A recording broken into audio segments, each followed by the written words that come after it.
friends, I'm Jennifer Scott and welcome back to my channel, J Scott Beauty. Today I thought we would talk about hydrating and moisturizing. What? Yep, we all thought they were the same thing, didn't we? I know when I was, shopping in drugstores when I was younger, you just wanted a moisturizer. Well, because you're supposed to wear a moisturizer.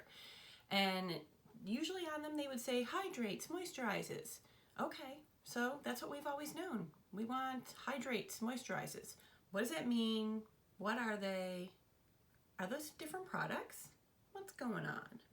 If you watched my video on Monday that was about toners and essences, then you know I pretty much always start off my skincare with this Neogen toner here, because the whole premise of most toners is that they are prepping your skin for your following skincare steps.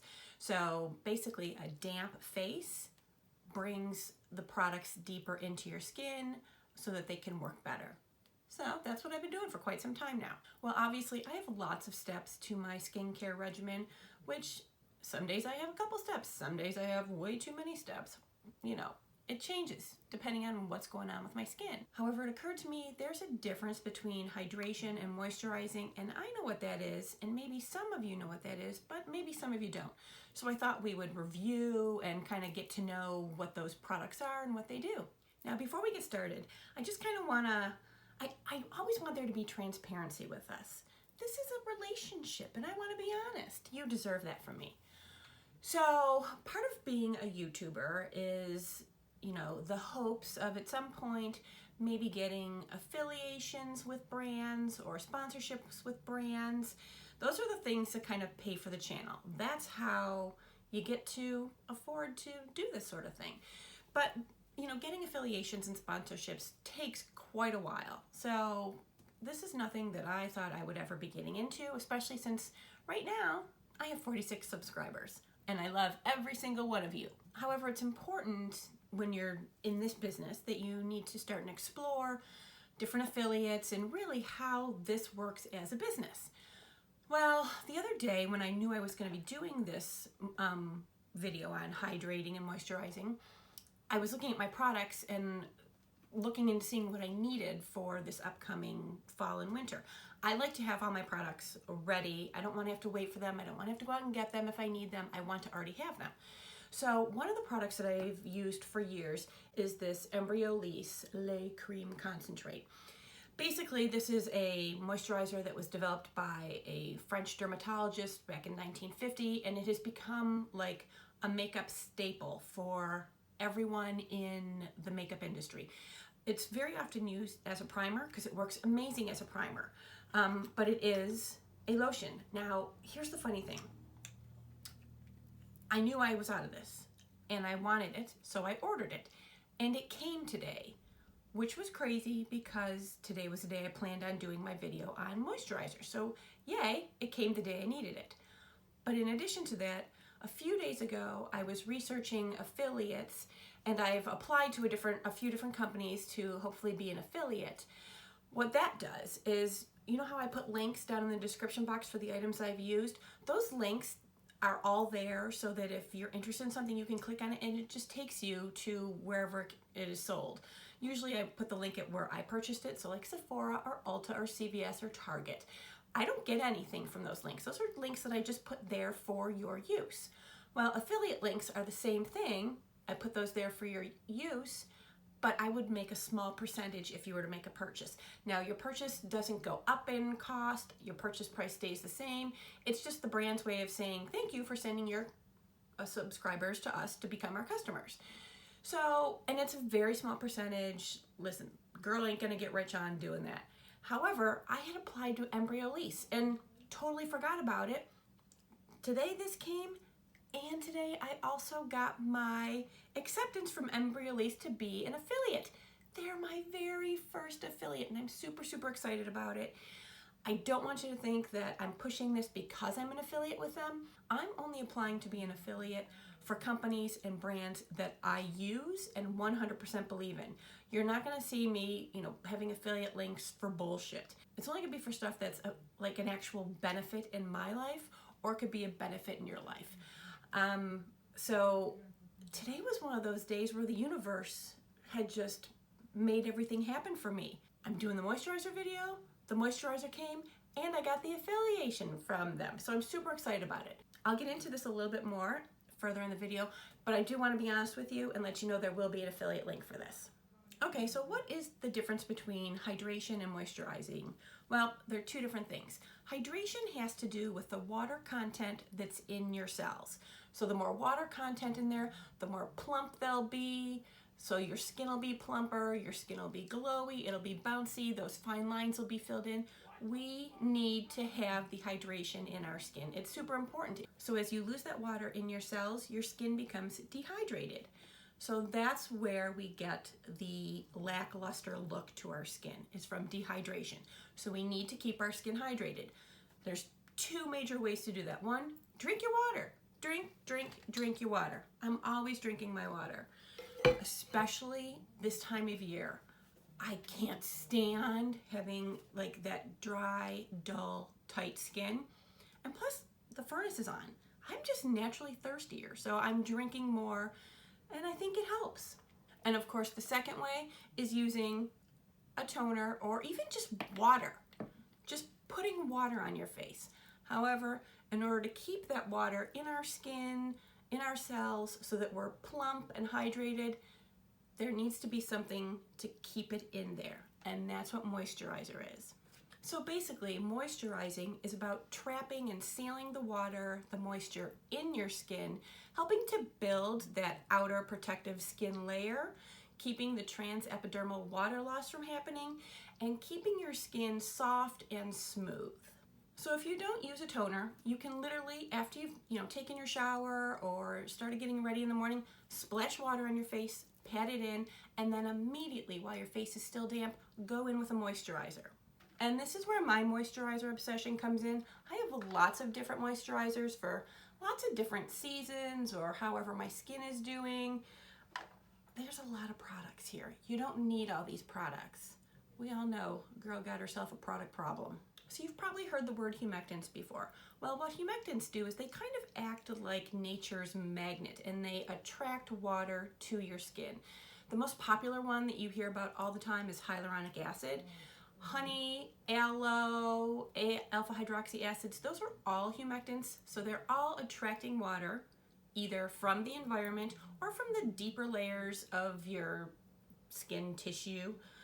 And they're pulling that water into your skin cells on the surface and plumping and giving you that soft, bouncy glow that we want. So those are the natural humectants that you might see listed in the ingredient label. You probably will also see the synthetic ones like glycerin, glycol, propylene glycol, urea. I know when you read the label, you're like, what are all these chemicals? Those chemicals are completely safe.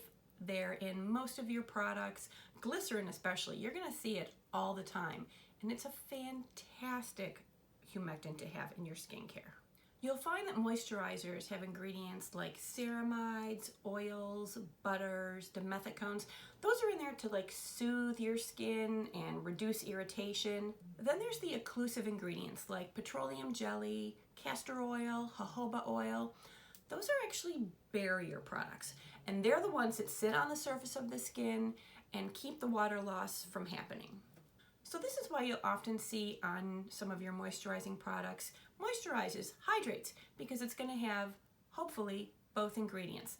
Something in there to attract water, like your humectants, hyaluronic acid, something in there to soften and soothe the skin, like your oils, your ceramides, your butters, and then something in there, an occlusive, that's going to make a seal over your skin barrier and keep the water in your skin cells so that you're not losing water, getting dehydrated, and then your skin drying out. So it can even get a little more confusing. Your skin can be dehydrated and oily. Yep. So there's a difference between the amount of moisture that's in your skin cells and the oil that your skin is producing to keep your skin soft and supple. So it's highly possible that you could have dehydrated your cells, but you have oily skin. So you're going to think to yourself, well, my skin's not dry.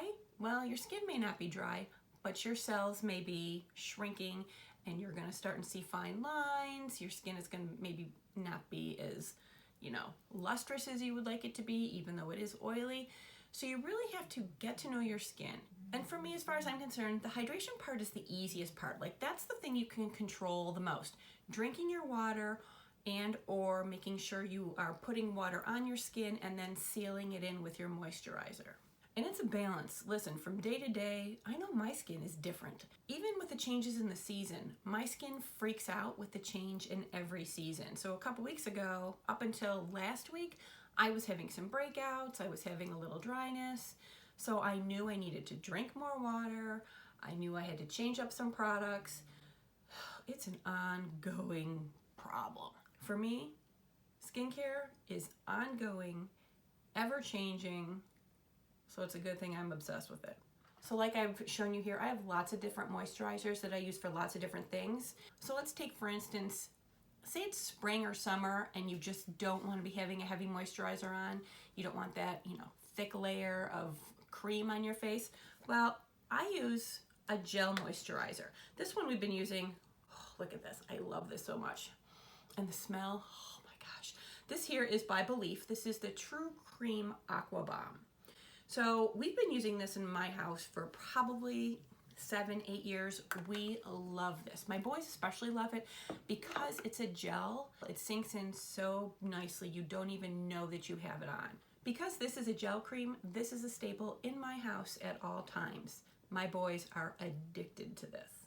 I mentioned this Laneige Cream Skin Toner or Refiner, depending on which one you have.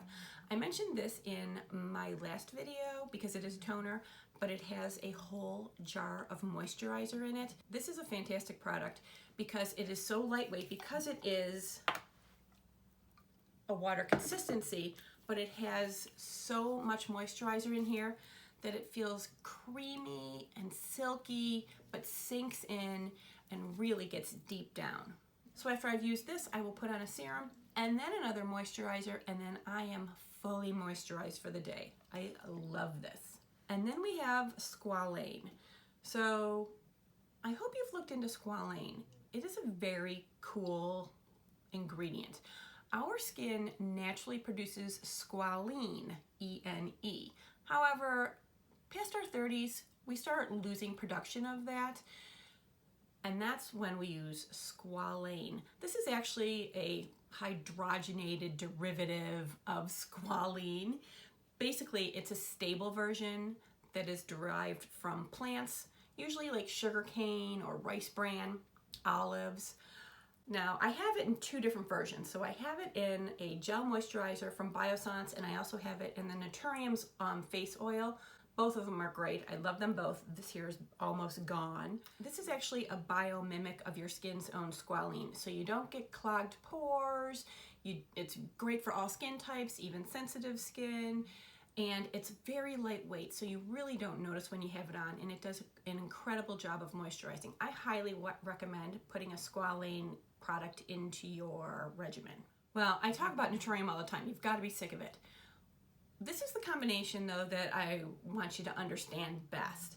So here's the Plant Ceramide Moisture Cream, and here is the Intense Overnight Sleeping Cream. So the way this works is super cool. This moisturizer you can use morning and night, but this night cream you use at night, and you actually use this on top of this. It's the coolest thing. So I put this moisturizer on, and then I go over top with a layer of this. When I wake up in the morning, my skin is so soft and so beautiful. I don't even need to wash my face if I don't want to, or if I haven't, been sweating or anything. It looks beautiful. Layering this product on top of whatever moisturizer you're using for when you go to bed is genius. I love this. And I think this is going to be huge for my winter face because we get frigid, cold, windy weather here where I live. And so that really takes a toll on the hydration and the moisture in your skin. Something like this that's going to prevent the transepidermal water loss while I sleep. I am not going to be without this. Then there's my bougie bitch right here. This is the Charlotte Tilbury Magic Cream. I originally bought this because it's touted as a great makeup primer, and it is. I love this as a makeup primer. It's expensive. So whenever I buy this, I always do it during the Sephora VIB sale, so I get the additional 20% off. So that's my love-hate with it. It's expensive. This works so well. And one of the reasons is it's loaded with all sorts of butters and oils, and so your skin is silky smooth and glowy and just gorgeous. I love this pricey bitch. And then there's these two genius products from Crave. If you know Crave, you love these. If you don't know Crave, you need to get to know that brand. So the Oh So Simple Water Cream is a perfect everyday moisturizer. It's light, it sinks in, it's not the least bit sticky. It just is a beautiful, beautiful moisturizer. I'm thrilled. I love this product. But then there's this genius product, the Great Barrier Relief. So your skin surface, whether you want to call it your skin barrier, your stratum corneum, whatever phrase you're going to use, you're outside your top layer of your skin. So if you've overexfoliated or just done too many different treatments, if you have redness, irritation, this is a godsend. This here is made of tamanu oil, sunflower oil, rosehip oil, vitamin B3, ceramides, phytosterol. The ingredients in here make for one incredible product. Now for my face, I usually just do 2 pumps. I put that on. As a matter of fact, I will put it on over top of whatever my last step was. Usually the Oh So Simple Water Cream, because I feel these two work amazingly together, but this just creates such a calming, soothing experience, and usually by the next day the redness is gone, the irritation is gone. I always use this product when I'm using my Retin-A because I do get irritation around my mouth, corners of my nose, in between my eyebrows, anywhere where the skin might be a little thinner and where it peels easily. This just takes down the redness and soothes and heals the skin. This stuff is magic. And last but not least is the Embryo Lease that I was telling you about earlier. So this, I found this probably, I don't know, 6 or 7 years ago. I had a couple different of those makeup subscription boxes, so I don't remember which one it was. I think it might have been Ipsy, but I'm not sure. This came in the box and I used it and I was instantly addicted. It's a very lightweight cream, no scent. It's so soothing and so smooth. My boys even started using it and they're super, super picky about what they put on their skin. So I used this for several years. I love using it under makeup. It just gives the perfect canvas for your foundation. It works, and you don't need that much of it. Usually I have the bigger package, which is like around 2.5 ounces. I couldn't get that one, and I wanted this immediately to have, so I got the size that I could get at the time, and I want to say this was like $16. This is a 1 ounce size. You only need a little bit. A little goes a long way. When I have the 2.5 ounce size, it lasts me the whole winter. You don't need to use much. It spreads beautifully, it sinks in, and you don't notice it at all. I'm so glad this is back in my rotation because this is a holy grail item for most of us makeup girls. Oh, I love it. So I hope my bin of excess here has given you an idea of the difference between hydration and moisturizing, and what you may need and what you can add so that you can take care of any issues you might be having. There are tons and tons and tons of hydrating, moisturizing products on the market. If there are any that you're currently using that you just love and cannot give up, especially in the winter, let me know. Put it in the comments below because, as you can tell, I have an ongoing love affair with them. As you can see up here, those are the ones that I use on my body. There's a couple others in the bathroom. And actually this one right here by First Aid Beauty, you can use this one on your face also. This one is face and body. So for those of you who are sensitive, check out First Aid Beauty for sure. I hope I was somewhat helpful in untangling hydration and moisturizing for you. If you like this video, please give it a thumbs up, hit the subscribe button, and ring the bell for notifications. I upload 3 days a week, Monday, Wednesday, Fridays at 12:15. Thank you so much for being with me. Mwah.